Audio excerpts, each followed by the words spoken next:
Seigneur, je te remercie encore pour cette journée. Merci parce que tu nous as gardés, protégés. Je te prie, Seigneur, vraiment pour que la parole que que nous allons méditer, que tout puisse, qu'on puisse tous bien comprendre et que ça puisse rester gravé dans notre cœur, Seigneur, qu'on puisse ne pas s'en détourner mais s'en souvenir toute notre vie. Au nom de Jésus-Christ, Amen. Amen. Bon. Par rapport au message qu'on a partagé la dernière fois, est-ce que vous avez des questions avant qu'on échange de sujet?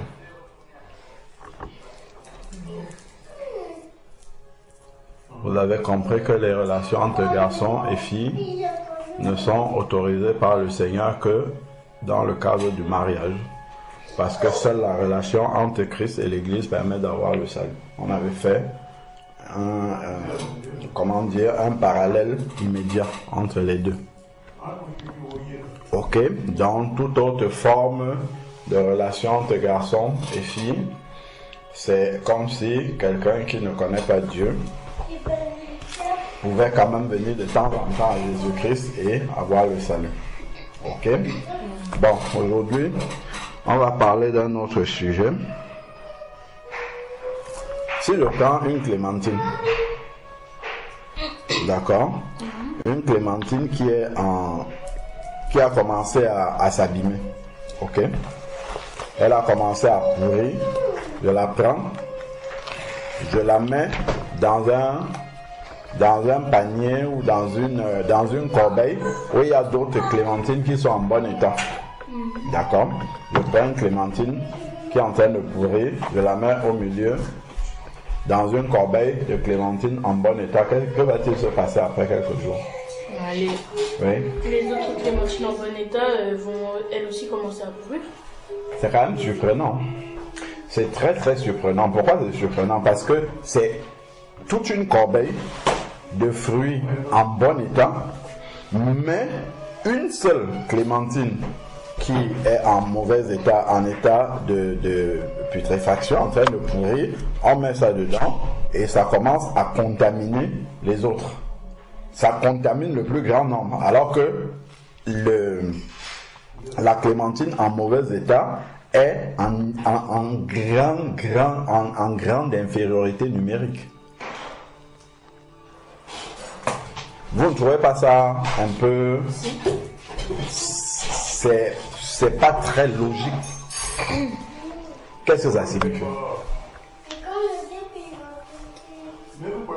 Ça signifie que, de manière globale, un petit mal au milieu de grands biens détruit le plus grand bien qu'il y a. Est-ce que vous comprenez? Un petit mal, petite gangrène, ça a la capacité de contaminer. Voilà. Ça contamine une grande partie de ce qui est bien. C'est un peu comme tu peux avoir une petite maladie, je ne sais pas moi, un petit abcès quelque part ou une petite blessure et ça commence, le fait que ça soit infecté là, ça infecte tes autres organes alors que c'est tout petit. Ça infecte les autres organes, ça peut créer des maladies graves comme la septicémie, tout ça et tu finis par mourir. Alors qu'à la base c'était un petit truc. Est-ce que vous voyez ça? Mais ça infecte un petit mal. Donc, en fait, le mal n'a pas besoin d'être grand. Il est tout petit comme ça, mais ça peut infecter et pourrir tout ce qui est bien autour. Donc, pourquoi je vous dis tout cela? Prenons un peu 1 Corinthiens chapitre 15 verset 33. Wendy, tu prends, tu lis. 1 Corinthiens chapitre 15 verset 33. Qu'est-ce qu'on a? Alors,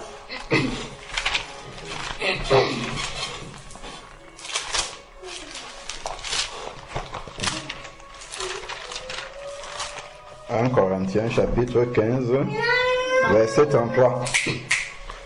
Ne vous y trompez pas. Les mauvaises compagnies corrompent les bonnes mœurs. Qui a inspiré le verset là? Tout comme le reste de la Bible.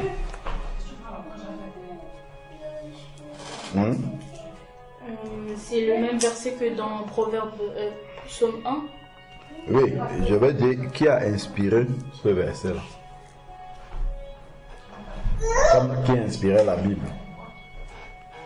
Dieu. Ok. C'est Dieu qui a inspiré ce verset-ci et c'est lui qui a créé tous les hommes.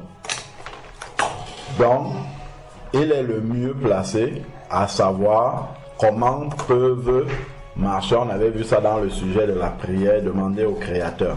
Lui, il est capable de savoir comment les hommes qu'il a créés fonctionnent entre eux. D'accord? Et le connaissant, le sachant, il dit ne vous y trompez pas, parce qu'on peut se tromper là-dessus. On peut croire que si on a de mauvaises compagnies, on va garder ce qu'on a de bon. Mais il dit corrompre de bonnes mœurs. C'est comme la clémentine qui est en train de pourrir, qu'on met au milieu des bonnes clémentines. Ce ne sont pas les bonnes clémentines qui vont transformer la clémentine pourrie pour qu'elle devienne bien, mais c'est la clémentine pourrie qui va transmettre sa pourriture aux clémentines qui sont bonnes, et c'est plutôt les bonnes qui vont commencer à pourrir. Et ici, c'est transposé dans les relations humaines. Il dit de ne pas s'y tromper. Les mauvaises compagnies, dans les mauvaises fréquentations, les personnes qui n'ont pas de bonnes valeurs que nous fréquentons vont forcément nous influencer. C'est d'ailleurs pour ça que si on reste sur le chapitre qu'on avait vu avant, c'est pour ça que Dieu demande à ses enfants de se marier avec ses enfants. Parce que si tu es un enfant de Dieu, tu vas te marier avec quelqu'un qui n'est pas un enfant de Dieu. C'est plutôt lui qui va t'influencer et non le contraire. Donc, c'est lui qui va ramener justement la pourriture et puis enlever en toi le peu de bon qu'il y a. Donc, si tu as des fréquentations, des personnes, des amis au collège, ainsi de suite, qui n'ont pas de bonnes habitudes et avec qui tu demeures, d'accord, avec qui tu marches, forcément ces personnes-là vont t'influencer négativement. Elles vont te transmettre ce qu'elles ont de mauvais. Tu vas être contaminé. Est-ce que tu comprends ça? Donc, qu'est-ce que ça signifie? Ça veut dire que ces compagnies, il faut les choisir. Il faut les trier. Il faut voir en chacun, est-ce que cette personne-là, que je fréquente tous les jours, a des valeurs qui me propulsent vers le haut? Est-ce qu'elle a une influence positive sur moi? Est-ce que sa manière d'être, est-ce que ça correspond avec la manière, avec ma façon d'être aussi? Est-ce que c'est compatible? Je parle des gens qu'on fréquente tout le temps. Je ne dis pas des gens qu'on voit, à qui on dit bonjour, ou bien des personnes avec qui on est dans une classe parce qu'on est obligé, ou bien on est au travail, on est obligé d'être avec eux. Je parle des amis. D'accord? Parce que la clémentine que tu prends, que tu déposes dans un panier, reste dans le panier. Ce n'est pas qu'elle vient seulement pour partir. Si tu poses une clémentine pourrie dans un panier, tu récupères tout de suite, il n'y a rien qui va se passer. C'est parce que cette clémentine-là demeure. Vous avez compris? Demeurer. C'est pour ça que Dieu veut qu'on prie sans cesse. C'est pour ça que Dieu veut qu'on demeure constamment dans sa présence. Parce qu'en demeurant constamment dans sa présence nous influence. Mais par contre, si on demeure constamment dans le monde va nous influencer. Si on reste loin de Dieu, en fait, ce dans quoi on reste, ça va nous influencer. D'accord? Vous comprenez pourquoi il faut constamment être en train de prier, en train de méditer. Ça ne veut pas dire qu'il faut constamment rester devant sa Bible ou constamment être enfermé dans sa chambre pour prier. Non. C'est que intérieurement, dans nos pensées, nous devons constamment garder Dieu présent. Même si nous sommes au milieu de nos camarades de classe, de nos collègues, qui sont loin de Dieu ou qui parlent de Dieu, on doit garder à l'intérieur de nous une connexion permanente avec Dieu pour éviter la pourriture. Ok? Et Dieu est en nous comme quoi? Comme le sel. Le sel est ce qui évite que les aliments deviennent pourris. Ok? Donc Dieu est en nous comme le sel. Donc si tu oublies Dieu ou tu ne te souviens de lui que lorsque nous sommes en train de partager la parole là, en fait tu n'as pas le sel en toi et dès que tu seras au contact de la pourriture, ça va te pourrir rapidement. D'accord? C'est comme un repas que tu laisses plusieurs jours, comme ça, tout de suite les bactéries vont attaquer, ça va pourrir. Mais c'est le sel qui est capable de faire en sorte que le repas, le mets qu'on a ne pourrisse pas. Donc, 1. Choisir ses compagnies. 2. Garder les yeux fixés sur Dieu, qui est le sel qui nous préserve. Vous avez compris? Oui. Donc, ne vous y trompez pas. Les mauvaises compagnies corrompent de bonnes mœurs. Parce que quand tu demeures, les compagnies, en fait, c'est rester de manière permanente avec quelqu'un. Ok? Donc, si tu demeures avec cette personne, le fait d'écouter constamment la personne, la parole de Dieu dit quoi dans Romains, chapitre 10, verset 17? La foi vient de ce qu'on entend doit venir de la parole de Dieu. Pour que ça produise la foi, il faut que ça vienne de la parole de Dieu. Donc si c'est la parole de Dieu que tu écoutes, ça va produire la foi en qui? En Dieu. Si c'est la télé que tu regardes et les stars, ça va produire ta foi dans les stars que tu regardes. Est-ce que vous comprenez ça? Oui. Donc le fait de constamment écouter la musique du monde, regarder les stars et tout ça, ça va produire une envie de ces personnes-là. Parce que tu vas commencer à t'identifier à ces personnes-là. Il ne faut pas croire, quand on regarde, c'est une semence en fait qui rentre en toi. Donc c'est selon ce qui rentre, ce que tu laisses constamment rentrer en toi, c'est ça, ça va produire la foi en toi dans ce que tu laisses entrer. Ok? Donc, si c'est la parole de Dieu que tu laisses entrer, ça va produire la foi. La foi vient de ce qu'on entend. Mais si c'est que ce sont les stars du monde que tu regardes comment elles sont habillées avec les dos nus et ainsi de suite, c'est ça qui sera ton modèle de beauté. C'est ça, ça qui sera ton modèle de beauté. Ok? C'est à ça que tu vas t'identifier. Donc, les mauvaises compagnies, c'est pas juste des personnes qu'on fréquente, mais c'est tout ce que nous fréquentons. Parce que nous pouvons fréquenter des chansons, nous pouvons fréquenter des images, des images vidéo, la télé, tout ça. Donc, c'est tout ce avec quoi nous demeurons. C'est ça la compagnie. Ok? La compagnie, c'est pas que des personnes. Oui, les personnes peuvent nous influencer négativement. Mais ce que j'écoute peut m'influencer négativement aussi. Ok? Surtout si j'écoute sans avoir le regard fixé sur Dieu. Parce que si j'ai le regard fixé sur Dieu, même si je suis en train d'écouter quelque chose qui est de la corruption, le fait d'avoir le regard sur Dieu, qu'est-ce que Dieu va te dire? Arrête d'écouter ça. Ne regarde plus ceci. Parce que ça va te corrompre. Est-ce que vous comprenez? Voilà. Ne regarde plus ceci. Ça va te corrompre. Donc le Saint-Esprit en toi va te rappeler que ça, ce que tu es en train de regarder, pourquoi quand les enfants vont regarder, ou même des personnes adultes, hein, tu vas regarder un film d'horreur, tu vas regarder, je ne sais pas moi, des dessins animés de sorcières, de tout ça, pourquoi ça va produire des mauvais rêves? Parce que c'est une compagnie. Tu es resté en compagnie de ces images-là pendant un moment. En restant en compagnie de ces images-là pendant un moment, en fait, la pourriture a commencé à entrer. En fait, c'est une porte que tu as laissée. Donc, la semence a commencé à se produire et quand tu vas rester de manière inoffensive, en fait, tu as créé un pont entre Satan et toi. Et donc, il va juste passer par ce pont-là que tu lui as créé pour venir, pendant que tu dors, faire ce qu'il a à faire. Est-ce que vous avez compris la notion de compagnie? C'est important. Compagnie, déjà, au sens propre. La compagnie, c'est les personnes avec qui on demeure permanemment. C'est d'abord des personnes physiques qu'on voit.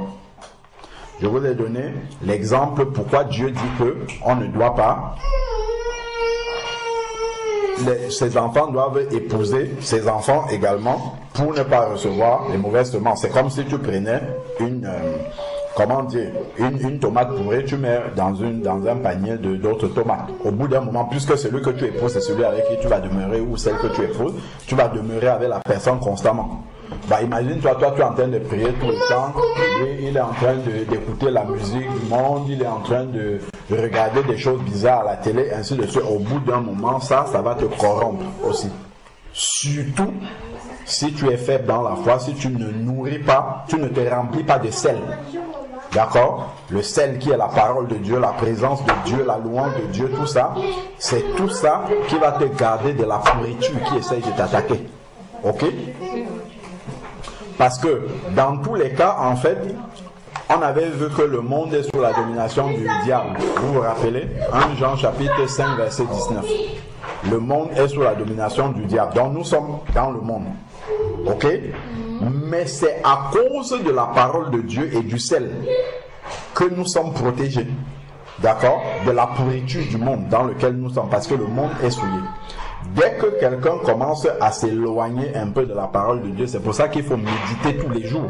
Si tu commences à ne pas méditer 1, 2, 3 jours, en fait le sel commence à diminuer. Ok? Et une fois que le sel commence à diminuer en toi, ben, la pourriture aussi commence à prendre du chemin. Parce qu'en fait nous sommes dans la pourriture. Ok? Le monde dans lequel nous sommes dans la... Vous voyez quasiment tout ce que tu regardes, c'est des voies et moyens pour t'éloigner de Dieu. Tout ce avec quoi nous sommes en contact dans le monde nous éloigne de Dieu, en commençant par l'incrédulité. Ok? Donc, si il te manque de sel, en fait, tu vas simplement t'éloigner progressivement. C'est-à-dire que la pourriture va commencer à faire son effet. Donc, compagnie, c'est tout ce avec quoi nous sommes constamment en contact. Donc, ce que nous pouvons éliminer de nous-mêmes, il faut l'éliminer. Les personnes que nous fréquentons, nous pouvons trier nos relations parce que nous ne sommes obligés d'être amis avec personne. Il n'y a aucune obligation d'amitié. Nous pouvons fréquenter des personnes par obligation parce qu'on travaille avec elles ou ainsi de suite, mais ça, ce ne sont pas nos compagnies. Ok? Et puisque nous sommes obligés d'être avec ces personnes-là, nous gardons les yeux fixés sur Dieu. Ok? Et ça nous protège. C'est du sel qui nous protège de la pourriture.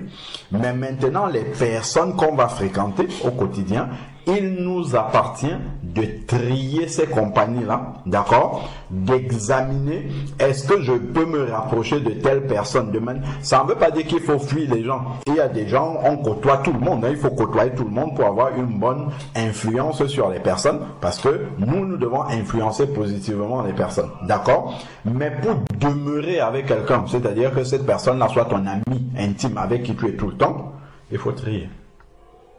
D'accord? Donc ça, c'est pour les compagnies amicales, physiques, ok? Donc, vous voyez parmi nos amis, il y a des païens aussi. Hein. Il y a pas, on ne dit pas qu'on est seulement amis avec les chrétiens, au contraire, les païens, il faut les influencer, mais les amis intimes avec qui tu demeures tout le temps, ben, ça peut pas être des païens. Parce qu'il y a des choses qu'ils vont pas comprendre de ce que tu fais. Parce qu'il y a des choses... Ou alors, si ce sont des païens, ils savent déjà que toi tu es un chrétien carré, endurci, et ils ne peuvent plus t'influencer. Et c'est toi qui vas commencer à les influencer. D'accord? Donc, compagnie, les copains, examinez. Les amis que vous avez à l'école là, vous commencez à regarder, est-ce que ce sont des personnes qui me tirent vers le haut ou vers le bas, même par rapport à mon comportement, à la manière dont en causant avec des gens, ben, les camarades de classe vont vous au détour d'une conversation comme ça, comment elle parle à ses parents, ce qu'elle demande à ses parents, ça te permet déjà de voir quel type de personne est en face de toi. Est-ce que c'est quelqu'un qui respecte ses parents? Est-ce dans sa manière même de parler, quelqu'un qui parle ma watch, c'est ça, en fait, ça va t'influencer. Ça va forcément t'influencer. Si tu marches avec des personnes qui parlent comme ça, au bout d'un moment, tu vas commencer à parler comme ça. Si tu es constamment avec des personnes qui font des jurons, bah, au bout d'un moment, tu vas commencer à jurer aussi. Tu vas commencer à sortir ces gros mots-là. Ça va sortir de ta bouche. si tu demeures de manière permanente avec ces personnes, et ça va même te surprendre.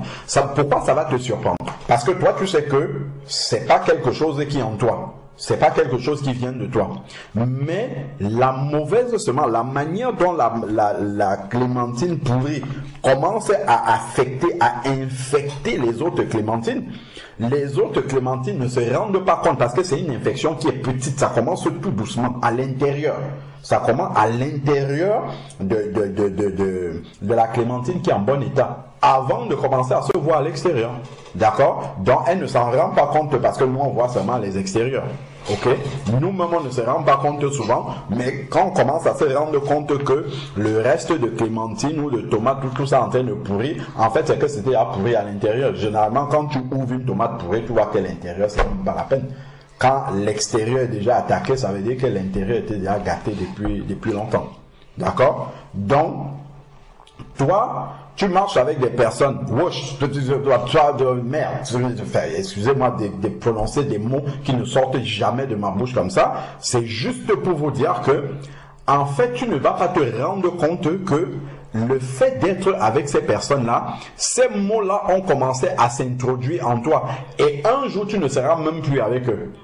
Devant une situation spontanée comme ça, paf, ça va sortir de ta bouche. Si tu es connecté à Dieu, le Saint-Esprit va te reprendre tout de suite. Qu'est-ce que tu viens de dire là? Qu'est-ce qui vient de sortir de ta bouche? D'accord?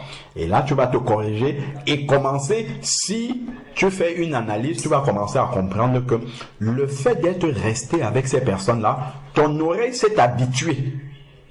Ton oreille n'est plus choquée par cette façon de parler là. Et finalement, sans te rendre compte, en fait, tu as attaché la foi à ça. Hein? Est-ce que vous comprenez ça? La foi vient de ce qu'on entend. Ce qu'on entend doit venir de la parole de Dieu pour que ça produise la foi en Dieu. Mais si les paroles là viennent d'ailleurs, ça va produire la foi dans ce ailleurs là. Et c'est pour ça que ça va sortir spontanément comme ça. Parce que en fait, tu as attaché la foi à ça sans même t'en rendre compte. C'est ça qui est très subtil. C'est que tu ne t'en rends pas compte. Et après, écoute la musique du monde. Si tu avais arrêté d'écouter la musique du monde, au bout, si tu réécoutes même une seule fois, après tu vas te retrouver en train de mimer ces chants-là. En train de mimer. C'est-à-dire, si tu ne contrôles pas à un moment donné, tu laisses un peu tes pensées et ta bouche parler. Au bout d'un moment, tu vas te rendre compte que tu es en train de mimer ces chansons-là. Tu vas te dire, mais attends, pourtant je ne faisais plus ça. C'est parce que, en fait, le fait d'avoir réouvert ton oreille à ça ou bien tes yeux à ça, ça a produit des semences à l'intérieur. Parce que tu es entré en compagnie de ces choses-là et ça a commencé à te corrompre. D'accord? Et ça, tu ne t'en étais pas rendu compte. Donc, voilà pourquoi Dieu, par exemple, dans 2 Corinthiens chapitre 6, je crois vers le verset 14 à 18, il va dire quel contrat d'alliance y a-t-il entre le temple de Dieu et le temple de Bélial? Séparez-vous, sortez du milieu d'eux. C'est comme ça que Dieu dit toujours, il faut se séparer de ce qui est mauvais. Parce que si tu ne te sépares pas de ce qui est mauvais va commencer à t'influencer, quel que soit ce que c'est.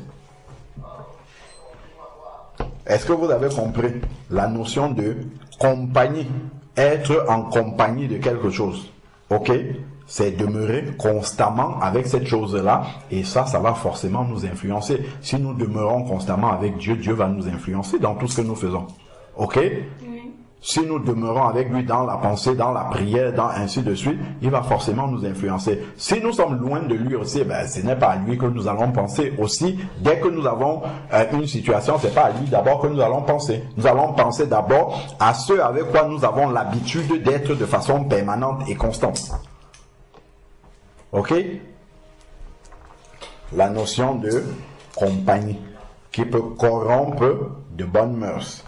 Donc, c'était juste l'introduction. Il y a d'autres versets que j'ai notés par rapport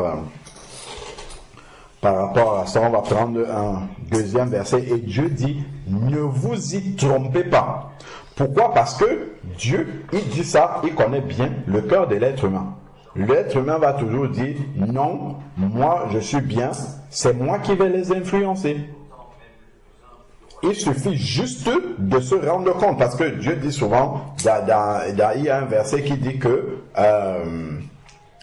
la nature même nous enseigne. Donc, le cas de la clémentine ou de la tomate pourrie dans une corbeille entière de tomates en bon état montre comment, en fait, ce qui est en petit nombre mais mauvais, c'est ça plutôt qui infecte les autres.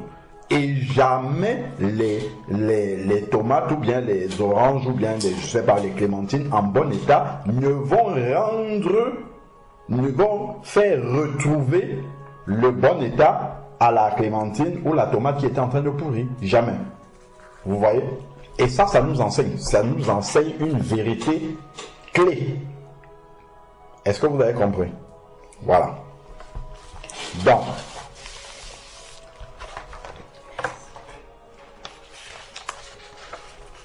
on va prendre Proverbe 13, 20. Donc, c'est après les psaumes. Proverbe 13, 20. Donc, chaque fois que vous avez une relation, il y a une relation qui commence à s'établir. Il faut prier.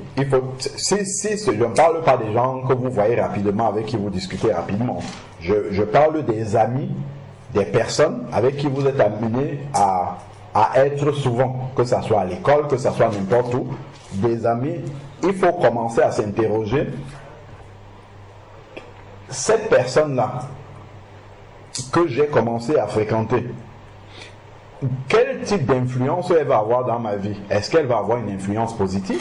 Est-ce qu'elle va avoir une influence négative? Est-ce que je peux lui apporter quelque chose? Est-ce que c'est elle qui va plutôt corrompre? Et bon, après, on peut voir aussi, est-ce que cette personne-là, elle est permissive, elle accepte, ou alors elle veut imposer sa manière d'être. D'accord? Donc, une relation ne doit pas être comme ça. Ok, je suis en relation, je fréquente telle autre personne, même si elle est animiste, même si elle est beau, c'est pas grave. Vas-y t'asseoir chez les animistes et tout, tu vas voir au bout d'un moment comment tu vas devenir. Surtout si tu ne veilles pas sur ta relation avec Dieu. Oui. C'est quoi animiste? C'est quelque... Attends. On va voir une définition très claire par rapport à ça. Alors...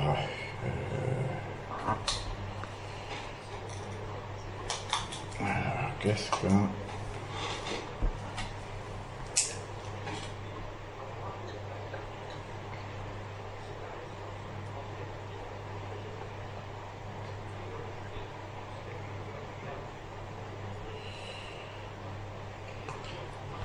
Alors...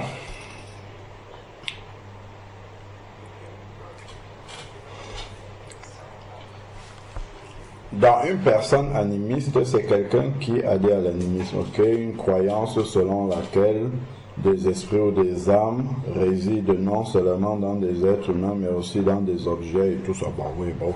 Des objets, des éléments naturels, des arbres, des trucs comme ça. Ok? Voilà, donc c'est quelqu'un, un animiste de manière globale, c'est quelqu'un qui peut croire en un arbre, il peut croire en un objet, il peut croire en un animal, il peut croire, voilà. Et la divinité peut être tout ça pour lui. Ok? C'est un animiste. Voilà. Donc, on avait dit Proverbe combien? Proverbe 13, verset 20. Ok, Proverbe, on a dit après les psaumes. Proverbe 13, 20.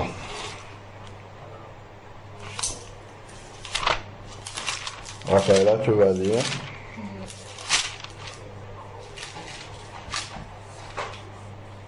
Celui qui fréquente.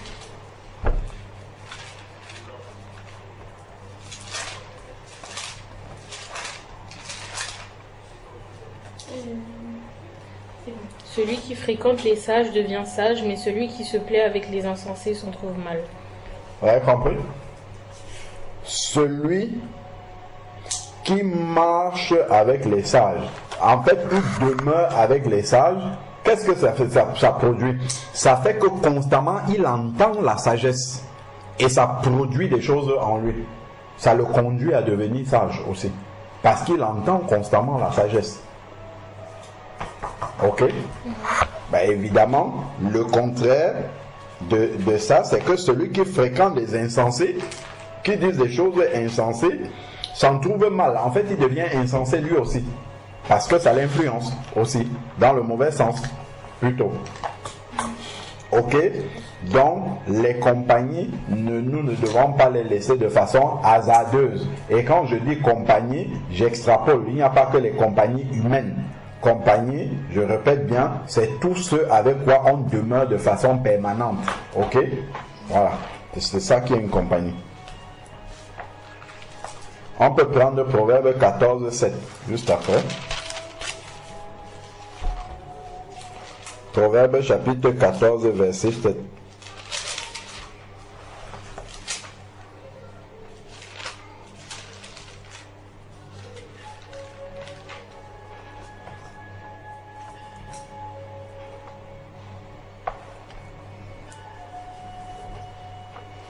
Euh, 14, verset combien? 7.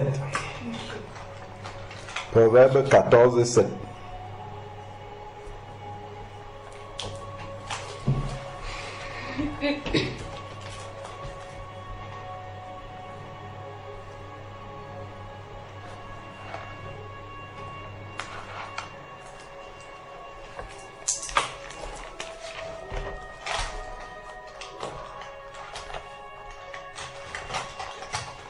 Proverbe 14, 7. Alors, éloigne-toi de l'insensé, ce n'est pas sur ses lèvres que tu aperçois la science. Vous avez compris? Tiens-toi à distance dans ma version. Tiens-toi à distance de l'homme insensé. Puisque tu n'as pas trouvé de connaissance sur ses lèvres. Ok? On voit vraiment que la compagnie, en fait, apporte une semence. Ça dépose quelque chose en nous, même de manière inconsciente. C'est-à-dire que nous absorbons des choses de cette personne de la même manière que au contact de la clémentine pourrie, les clémentines en bon état côtoient la putréfaction et sont infectées. Ok? Éloigne-toi. Donc ça veut dire qu'il faut trier. C'est pas Dieu qui va t'éloigner. Hein. C'est toi qui analyses parce que tu sais ce qui est positif, ce qui est bien pour toi, ce qui peut te tirer vers le haut, de ce qui peut justement plutôt t'éloigner de la volonté de Dieu. Prenons maintenant Proverbe 22. Proverbe 22, versets 24 à 25. Proverbe 22, 24 à 25.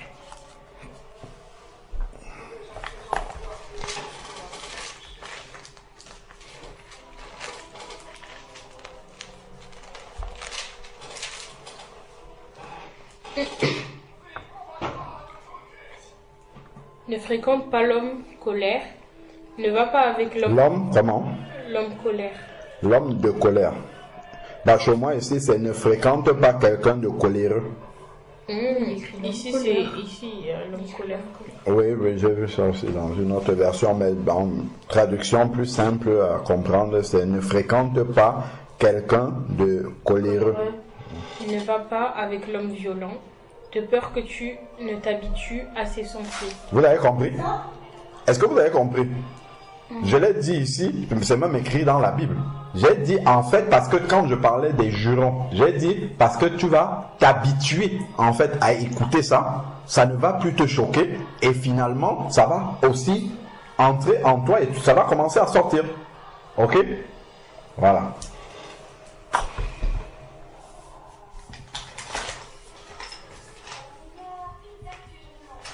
Donc il dit ici, de peur, le verset 25, de peur que tu ne t'habitues à ses sentiers. Donc quand tu t'habitues à quelque chose, au début ça te choque, mais le fait de rester, si tu te sépares, ça va toujours te choquer. Parce que tu n'es pas en contact. À chaque fois que tu reviendras en contact avec la chose, ça va te choquer. Mais si tu restes avec cette chose-là, ça ne va plus te choquer. Tu vas commencer à t'habituer à ça et ça deviendra normal pour toi. Et après, toi-même, tu vas entrer dans cette normalité-là. C'est comme ça, c'est un processus qui est progressif. Ok? de peur que tu t'habitues à ces sentiers. De peur que ces sentiers, ces voies du mal ne te choquent plus. Et que finalement, tu finis par trouver ça normal. Ah bah finalement, est-ce qu'un chrétien doit vraiment faire ceci? Est-ce qu'un chrétien ne doit pas vraiment faire cela? Parce que en fait, tu t'es habitué, tu as fini par te mélanger et puis finalement, tu dis Dieu n'a pas vraiment demandé ça. C'est comme ça que le diable commence.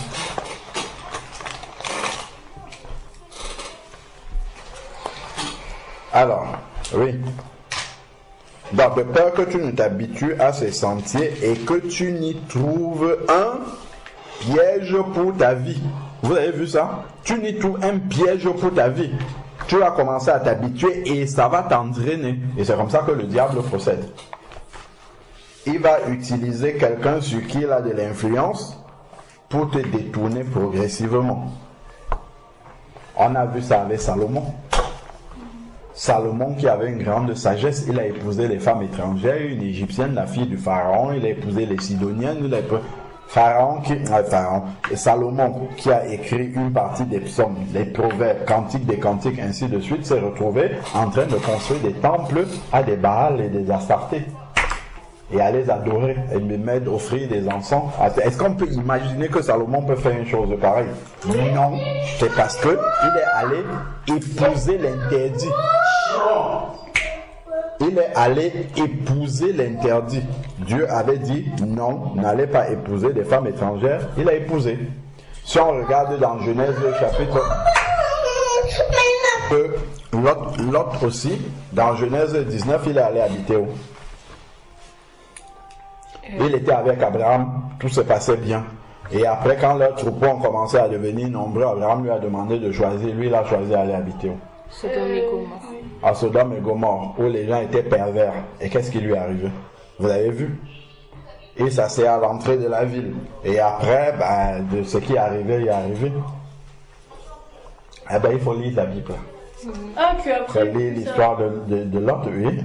Qu'après, quand il s'est retourné, sa femme, elle est devenue une statue. Mais avant tout ça, il était dans une ville où les gens étaient homosexuels.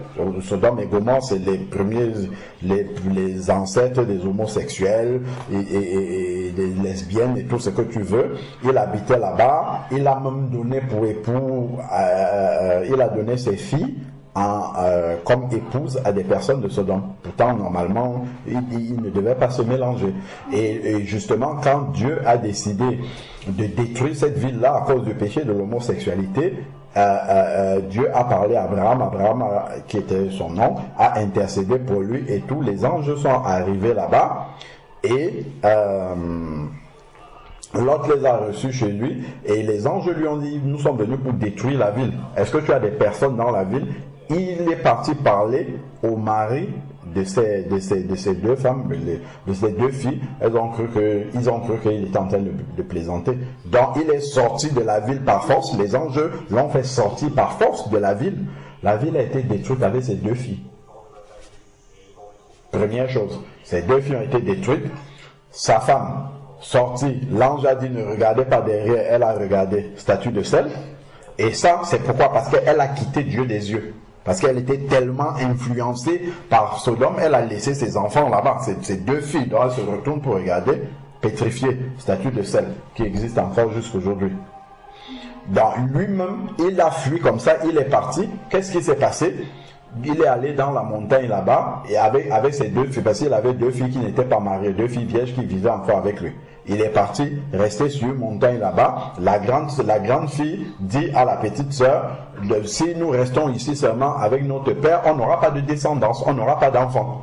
Donc, ils ont donné du vin à leur papa, elles ont couché avec lui. La première a été enceinte d'un fils, je crois qu'on l'appelle Ben-Ami, qui est l'ancêtre des Ammonites. Et la seconde a été enceinte de l'autre aussi, de son propre père, et ça a donné les Moabites. Les Moabites et les Ammonites ont été les ennemis d'Israël pendant toute la Bible, tout l'Ancien Testament. Ils ont toujours combattu Israël. et tout. Donc l'inceste est venu dans sa maison du fait qu'il est allé se corrompre, se mélanger avec des gens qui pratiquaient l'homosexualité. Est-ce que tu vois toutes les conséquences de ce que ça peut avoir? Mauvaise compagnie qui corrompt de bonnes mœurs.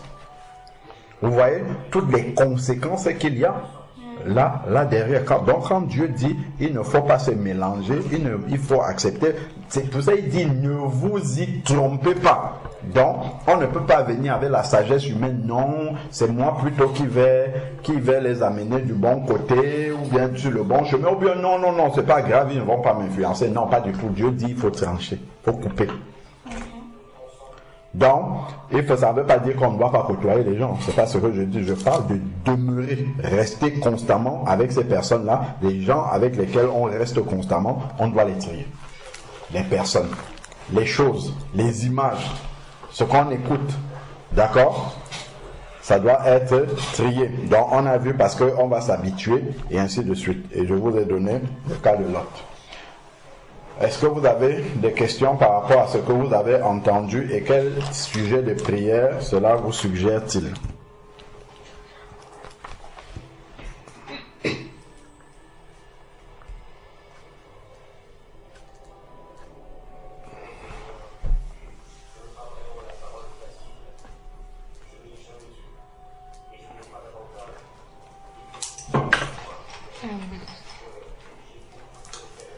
Que Dieu puisse nous aider à trier nos compagnies.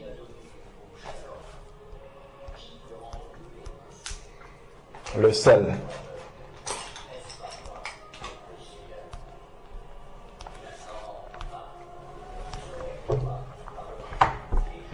Qu'est-ce qu'on a dit par rapport au sel aussi? Qu'il faut se remplir de sel.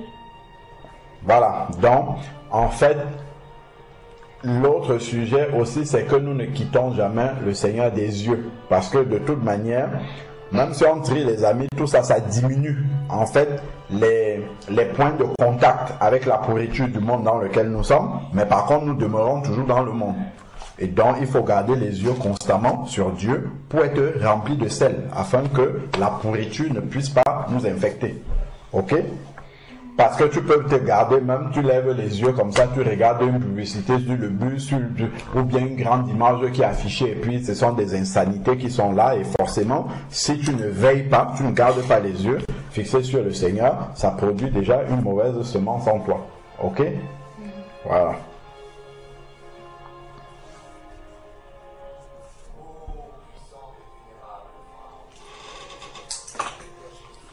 Donc, on va prier.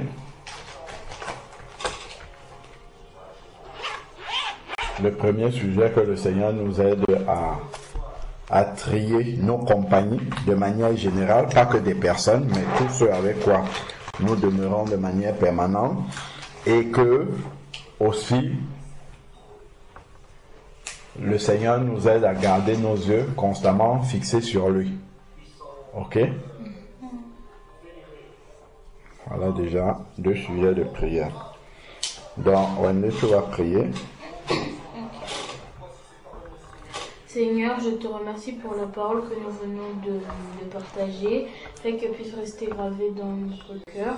Je te prie pour que tu nous aides à trier nos compagnies, pour qu'on ne puisse pas être influencé par eux, par les mauvaises choses qu'ils font.